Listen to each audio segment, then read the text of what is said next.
Крушата е чаша приполна со здравје. Уште се нарекува и дар од боговите, а овие епитети најверојатно ги добила благодарение на богатиот нутритивен состав.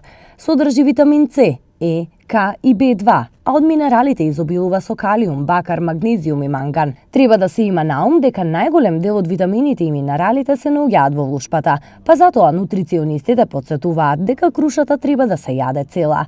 Ако се придржувате на овој совет, ќе имате и многу здравствени придобивки. Ги чува зглобовите. Тоа значи дека делува превентивно од појава на артритис, го чува и кардиоваскуларниот систем, а го забавува процесот за појава на атеросклероза. Добрата вест е тоа што доколку конзумирате круши, ќе имате добар сојузник во борбата против вишок од килограми. Оние кои го обожуваат овој дар од природата, го конзумираат на свој начин, по свој вкус. Не купуваме, не го имаме наши. Ги береме, после ги цепам така, ги сушам, некои суви, некои ги ставам за компот, учесиња, зимовска и така. Многу убави се. Но сите немаат ваква среќа, па круши јадат онолку колку што им дозволува длабочината на џебот. Јадеме, многу се скапи.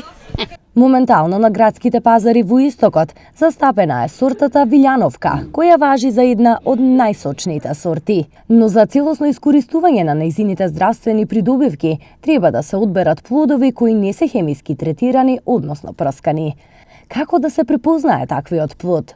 Оно се познава, знаеш, шом не е многу лична, да убаво, тоа не е многу прскано. Тие се многу лични и се многу заштитувани. Постојат на 30 сорти на круша, а онвие вкусни плодови најмногу се одгледуваат во Европа, Северна Америка и Азија.